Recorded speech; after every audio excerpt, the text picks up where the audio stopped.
یہ کہانی ہے ایک ایسے پرندے کی، یہ کہانی ہے ایک ایسی شخصیت کی جو آپ کی زندگی میں انقلاب لا دے گی، جو آپ کو محنت کرنے پر مجبور کر دے گی، آپ کا آلسی پنا ختم کر دے گی۔ آپ میری ویڈیو کے ایک ایک جملے کو سننا دھیان سے، مس مت کرنا۔ میں ہوں آپ کا دوست عالم تحسینی، آپ دیکھ رہے ہیں مدرسہ نیٹ ورک۔ اگر ویڈیو آپ کو اچھی لگے تو پلیز سبسکرائب ضرور کر دینا۔ تو بچوں، میں آپ کو جو بتانے جا رہا ہوں یہ آپ کی زندگی میں انشاءاللہ انقلاب لا دے گا۔ آپ وائٹ بورڈ پر دیکھنا اور اس کو سمجھنا۔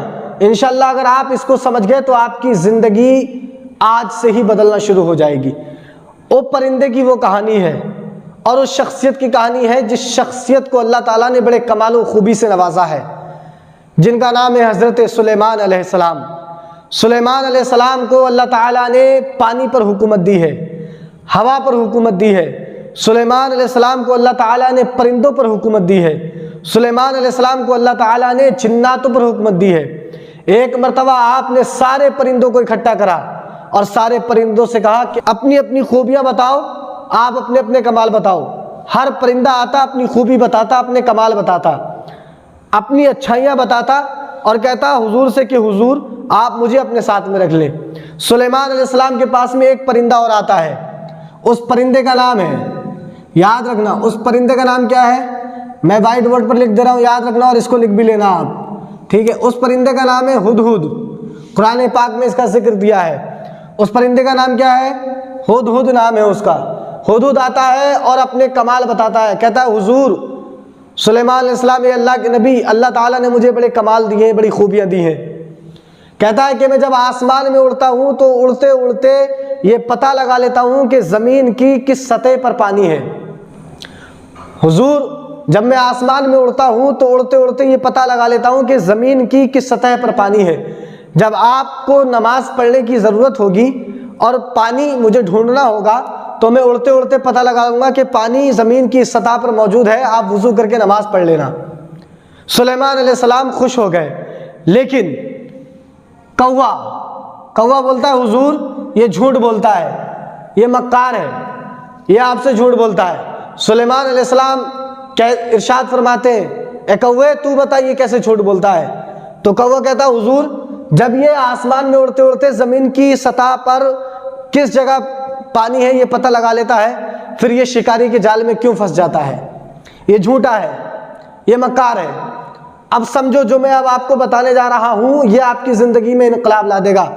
ہدہد کہتا ہے حضور زمین کی سطح پر دانا ہے، میں کھانا کھانے کے لیے جاتا ہوں، دانا چنگنے کے لیے جاتا ہوں، شکاری کے جال میں پھنس جاتا ہوں۔ حضور میں تدبیر لگاتا ہوں کہ دانا چن کر کے واپس آ جاؤں گا، شکاری کے جال میں نہیں پھنسوں گا، اس کے ہتھے نہیں آؤں گا اور دانا چن کر کے واپس آ جاؤں گا۔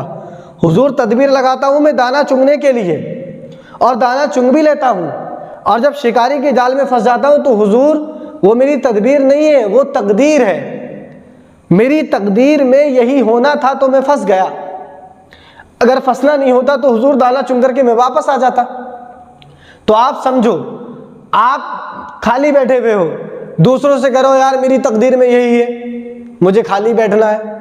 ارے تم تدبیر تو لگاؤ، تقدیر اللہ کے ہاتھ میں ہے، اگر تم تدبیر لگاؤ گے تو تقدیر اللہ تعالیٰ آپ کی بہتر فرمائے گا، اچھی فرمائے گا۔ تدبیر لگانا ہمارا کام ہے اور تقدیر اللہ رب العزت کے ہاتھ میں ہے، تو اللہ رب العزت ہمارے لیے بہتر فرمانے والا ہے، اللہ رب العزت ہمارے لیے بہتر فرمائے۔ اسی لیے تقدیر کا فیصلہ آپ اللہ پر چھوڑ دو، آپ تو تدبیریں لگاتے جاؤ، انشاءاللہ آپ کو کامیابی ملے گی۔ آپ جب تدبیریں لگائیں گے تو انشاءاللہ کیا ملے گی آپ کو؟ آپ تدبیر لگائیے، آپ جب تدبیر لگائیں گے تو انشاءاللہ اللہ تعالیٰ آپ کی تقدیر بدل دے گا، یہ یاد رکھنا۔ تدبیر لگانا آپ کا کام ہے اور اس کو منزل تک پہنچانا اللہ رب العزت کا کام ہے۔ تو ہدہد نے ہمیں یہ بتا دیا کہ ہم تدبیر لگاتے ہیں، اگر شکاری کے جال میں پھنس جاتے ہیں تو حضور یہ میری تقدیر ہے، لیکن میں نے دانا چنگنے کے لیے تدبیر لگائی تھی اور میں چن کر کے واپس آ جاتا، یہ بھی تدبیر تھی میری، اور جب میں شکاری کے جال میں پھنس گیا تو یہ میری تقدیر تھی۔ سلیمان علیہ السلام خوش ہو گئے اور کہا ہدہد آج سے تم ہمارے ساتھ میں رہو گے اور ہمارے خاص پرندے بن کر کے رہو گے۔